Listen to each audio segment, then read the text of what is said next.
کبھی عرش پر کبھی فرش پر کبھی ان کے در کبھی در بدر غم عاشقی تیرا شکریہ میں کہاں کہاں سے گزر گیا۔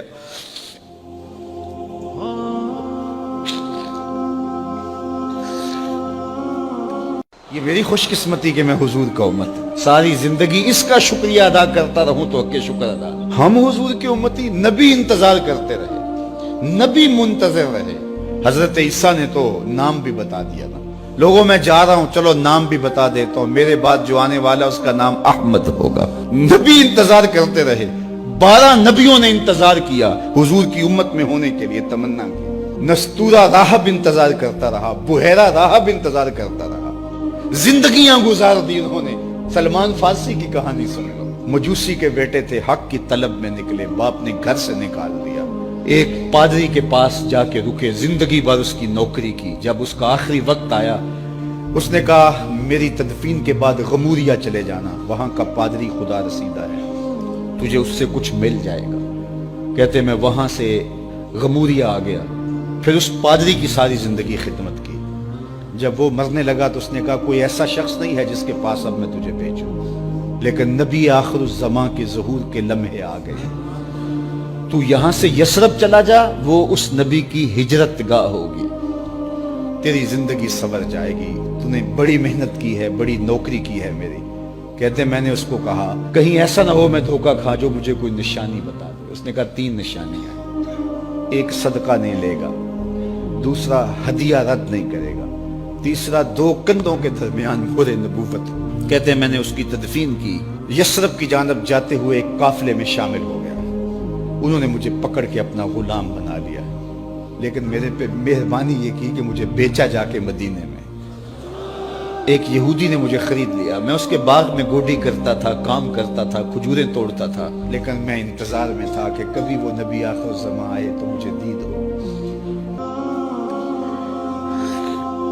کہتے ہیں ایک دن میں اپنے باغ میں کھجوریں توڑ رہا تھا کہ ہواؤں میں مستی پیدا ہو گئی اور ہر سمت سے طلع البدر علینا کی صدائیں گونجنے لگی۔ میں سمجھ گیا کہ وہ لمحے آ گئے، میں نے چھلانگ لگا دی اور دوڑ پڑا۔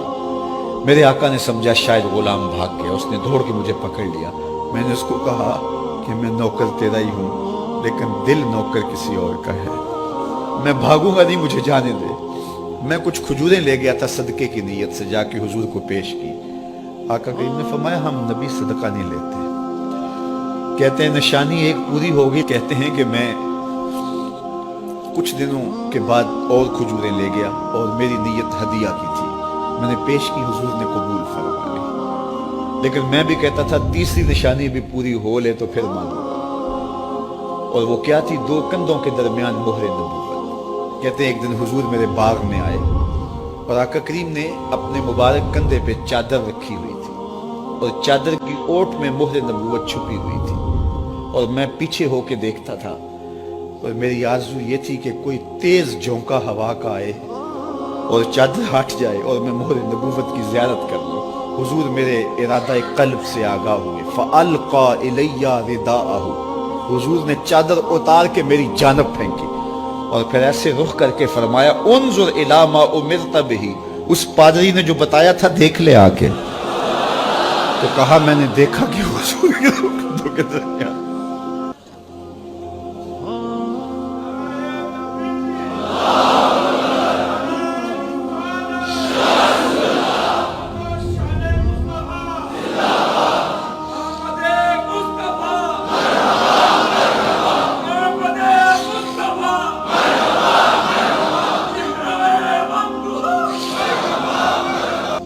ہم نے تو کوئی انتظار نہیں کیا نا، ہم نے تو کوئی دکھ نہیں سہا، ہم سوئے تھے مقدر جاگ اٹھے۔ ہمارے والد مسجد سے مولوی صاحب کو بلا لائے، انہوں نے کان میں آ کے کہا مبارک ہو تو حضور کا نوکر بن کے آ رہا۔